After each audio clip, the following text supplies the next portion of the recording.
क्या कहती है, मैं तुमको ऊपर भी ले जाऊंगी पर तो मेरे तरीके से चलना पड़ेगा।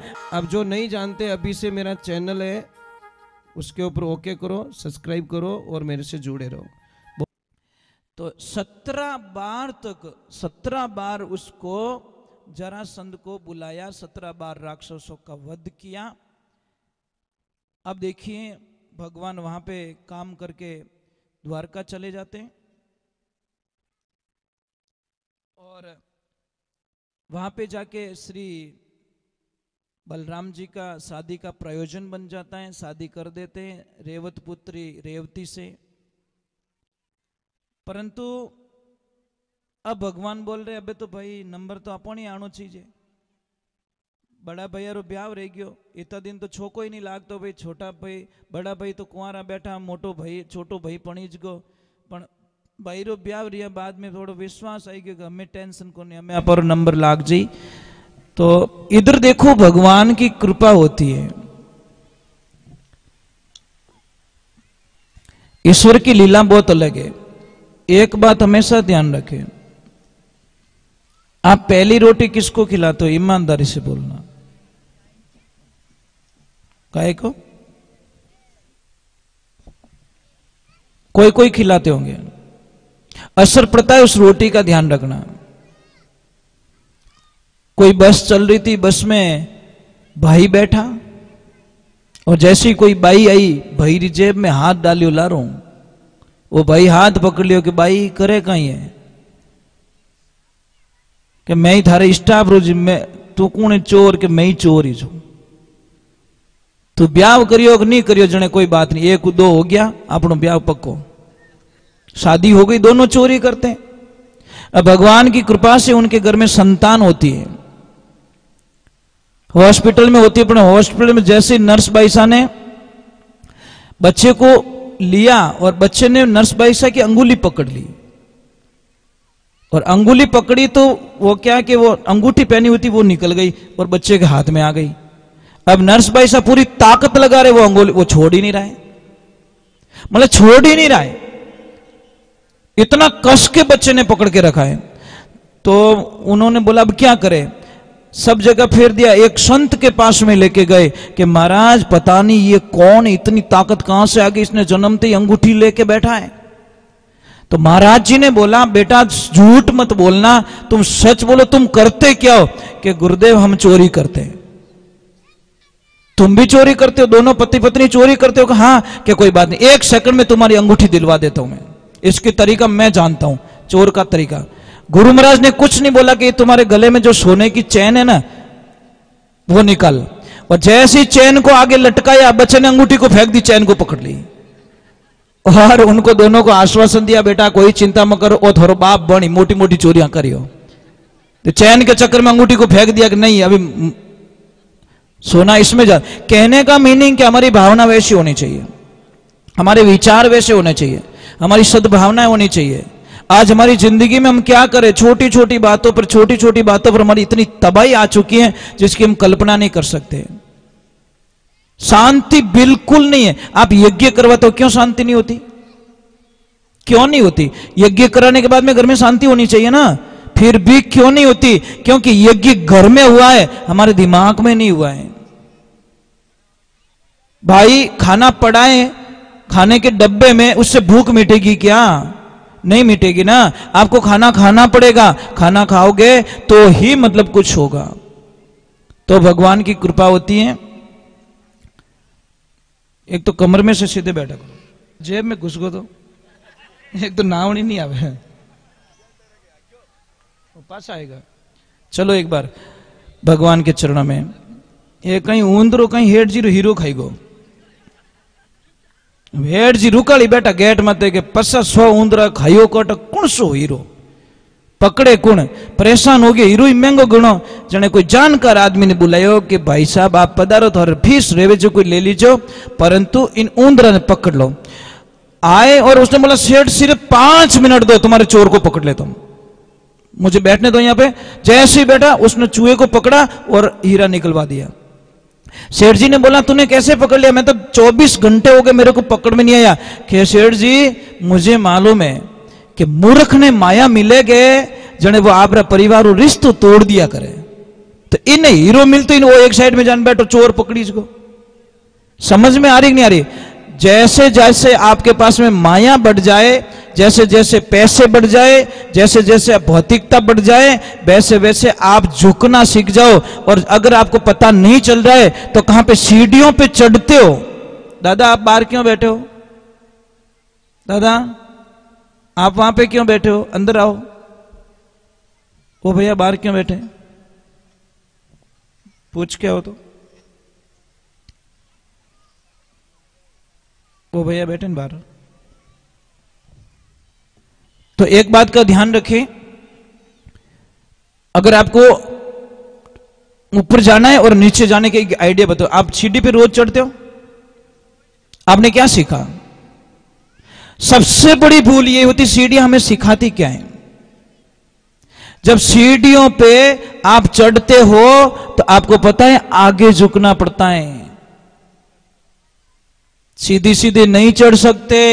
सीढ़ियों पे चढ़ते वक्त आपका जो लेवल होता है ऐसे तिरछा हो जाएगा, तो ही आप सीढ़ियों पे आराम से चढ़ पाओगे। कहने का मतलब आपको अगर ऊपर पहुंचना है, ऊपर मंजिल प्राप्त करनी है तो झुकना सीख जाओ। आप ऊंचाइयों छू लोगे। जब आपको डाउन में होना है तो आपको पीछे झुकना पड़ता है।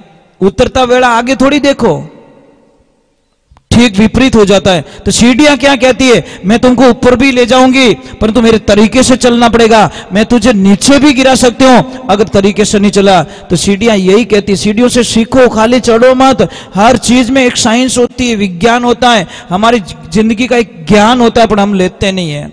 एक तो घर में कभी भी नमक का डब्बा खाली मत होने दो, बहुत बड़ा नुकसान आता है। कभी भी नमक का डब्बा खाली नहीं रहना चाहिए। एडवांस मंगा के रखो। समझ में आ रही नहीं? एडवांस मंगा दी, ये काम आपका है देवियों। और आप लोगों से एक प्रार्थना है, अपनी लक्ष्मी पे पूरा विश्वास करो साहब। कौन कौन करते हो? ऊपर हाथ करो विश्वास। देखो मुंडो देख रही आटी, मने ध्यान नहीं, घरे जाए लपड़ो नहीं रह जाए। विश्वास करते हो तो मुझे एक प्रश्न का जवाब दे देना, मैं जानूंगा विश्वास करते हो। समझ लीजिए आप उतावल में आपने स्नान किया, स्नान करके ऑफिस गए, आपने ड्रेस चेंज की और वहां पे जाते ही आपको याद आया कि मेरे पैंट की जेब में पैसे रह गए हैं। अब जो विश्वास करता है उस आदमी का आंसर क्या होगा, और जो विश्वास नहीं करता है उसका आंसर क्या होगा? वहां पे जाके कॉल करेगा कि लक्ष्मी जी मैं थोड़ा बाथरूम में पैसे भूल गया हूं, उस पैंट की जेब में पैसे रह गए, थोड़ा लेके आप अंदर रख देना। मतलब वो विश्वासु आदमी है। और दूसरों का कि ए ध्यान रख जे गिणियोड़ा है।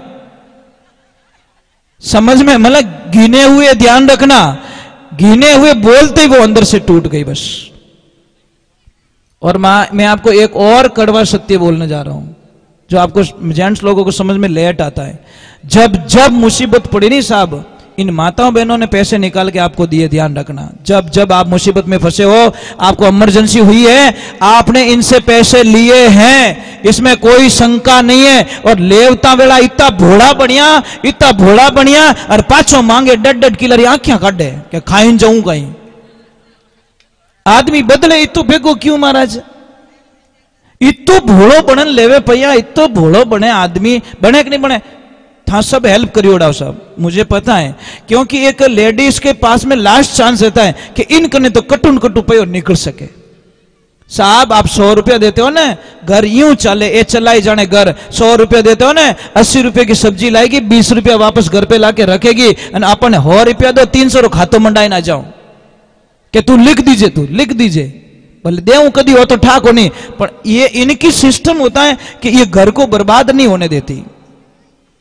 इसलिए धर्म नीति तो यही कहती है कि आप जितने पैसे कमाओ, 100 रुपया 200 रुपया 500 रुपया शाम को लाके इनको दे दो, और जो चाहिए इनके हाथ से लेके जाओ। आपको धंधे में कभी कोई नुकसान आने वाला नहीं है, अगर समझ में आ जाए तो। नहीं आवे तो वाला हिसाब यही है। चलो एक बार थोड़ा राधे पया दिया जो पास पर लीजो टाइम मत है। आज याद दिला दियो तो घर जान कह दीजिए भाई मार जची को मन पे पास दो मतलब 6 महीना हो गया 8 महीना हो गया मैं तो देव पासा। एक आदमी की प्रॉब्लम है महाराज, दूजा रेटे खर्चो कर दिन घराड़ा खर्चो करावे तो उन्होंने कहीं टका एनर्जी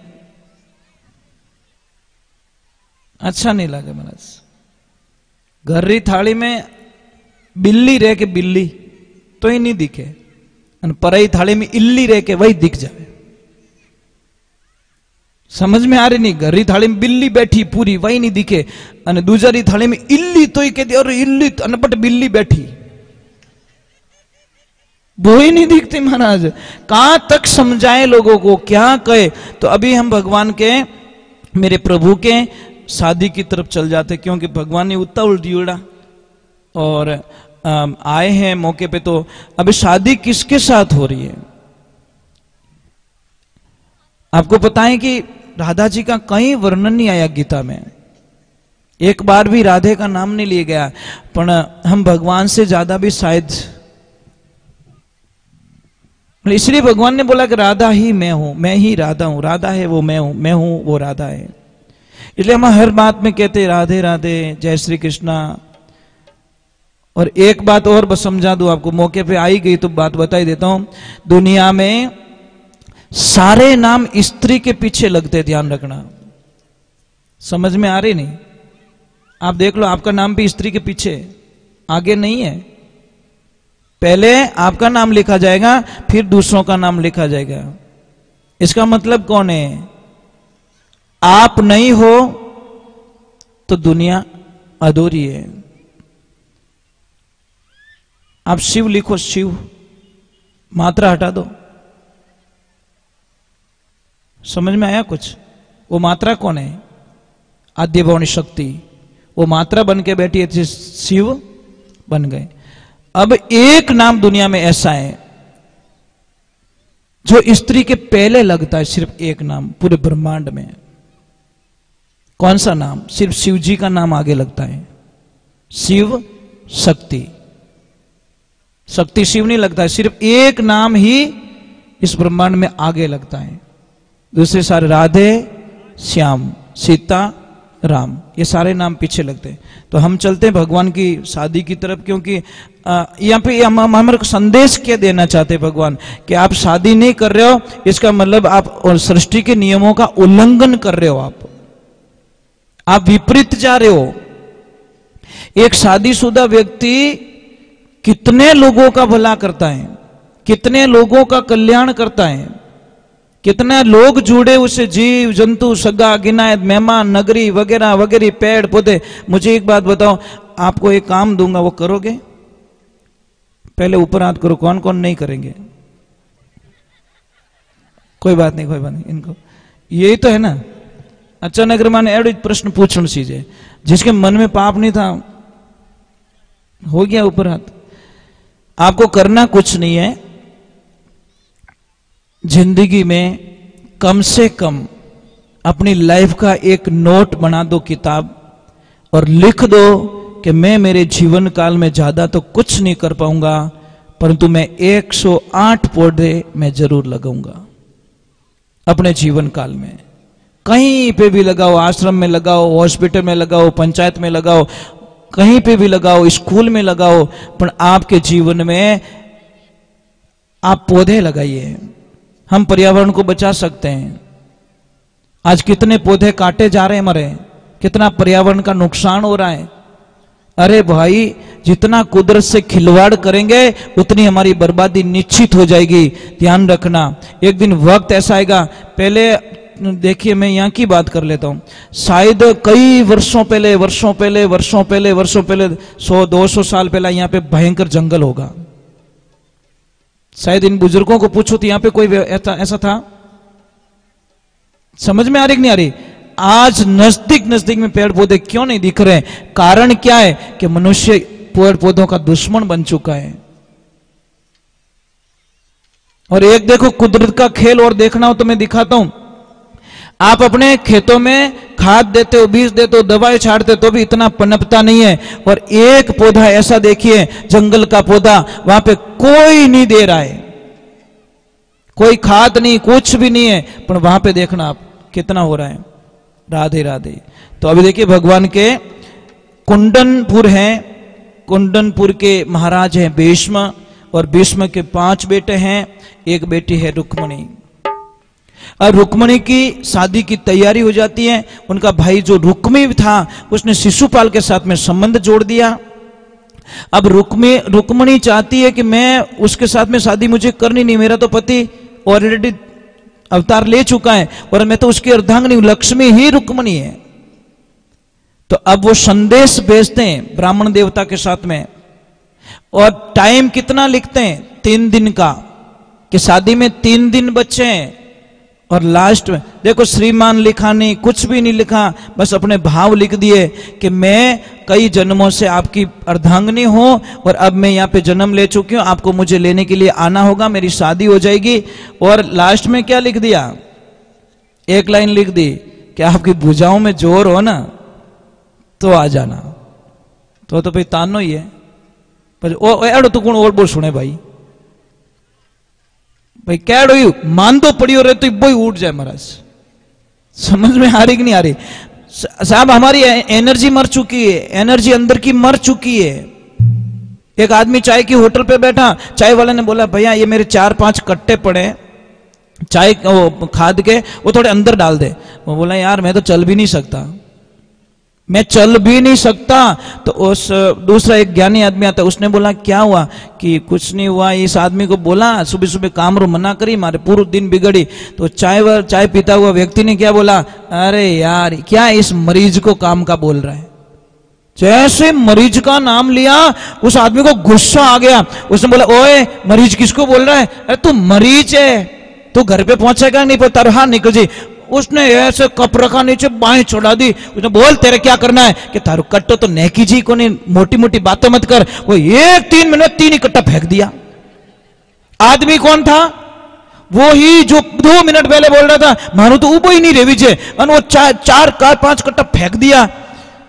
अब उसने चाय वाले ने बोला कोई मंत्र जाने तू? कि मंत्र नहीं, इसकी मरी हुई शक्ति को मैंने जागृत कर ली, मैंने जगाया। इसमें एनर्जी है, आपके अंदर भी एनर्जी है, ताकत है। आपने एक शायद किस्सा सुना होगा, एक लड़की को 4-5 लड़कों ने चलती ट्रेन से फेंक दिया था। पूरी रात वो लड़की वहां पड़ी रहती है, दोनों पैर टूट जाते हैं, हॉस्पिटल ले जाई जाती हैं। हॉस्पिटल ले जाने के बाद में उसके दोनों पैरों को काट लिया जाता है, क्योंकि यहां से टूट चुकी थी। जब वो सुबह उसको होश आता है तो दोनों पैर नहीं है। डॉक्टर साहब ने बोला कि सॉरी बेटा, क्षमा करना, हम तेरे पैरों को नहीं बचा पाए। उसने बोला कोई बात नहीं डॉक्टर साहब, आपने मेरे पैर कटे हैं, मेरा हौसला नहीं कटा है। मेरे पैर कटे हैं, मेरा हौसला नहीं टूटा है। मैं इन्हीं पैरों से हिमालय की एवरेस्ट चोटी पे जाके झंडा गाड़ के आऊंगी। सब लोग मजाक समझ रहे हैं, बोलते तू जाएगी टूटे हुए पैरों से, मैं जाऊंगी। और सत्य घटना है, कोई बनावटी बात नहीं। आप सर्च करना कौन वो लड़की थी, आप मोबाइल पे सर्च करके देखो, अपने यूट्यूब पे जाओ और उसका नाम सर्च करो कि कौन वो लड़की थी जिसके पैर काट दिए गए फिर भी वो हिमालय की चोटी पे चढ़ गए। तो आपको पूरा विवरण मिल जाएगा। तो महाराज वो डुप्लीकेट पैर लगा के वो वहां पे झंडा गाड़ के आ गई। हौसला होना चाहिए। अगर वो सोच लेती कि मैं जीवन में कुछ नहीं कर पाऊंगी तो वहीं पड़ी रहती, वो मर जाती। आप क्या नहीं कर सकते? आप सब कुछ कर सकते हो। करने का हौसला होना चाहिए। आप अपने आप को कमजोर क्यों मानते हो? पहले बात तो क्या एनर्जी नहीं है आप में? क्या पॉजिटिविटी नहीं है?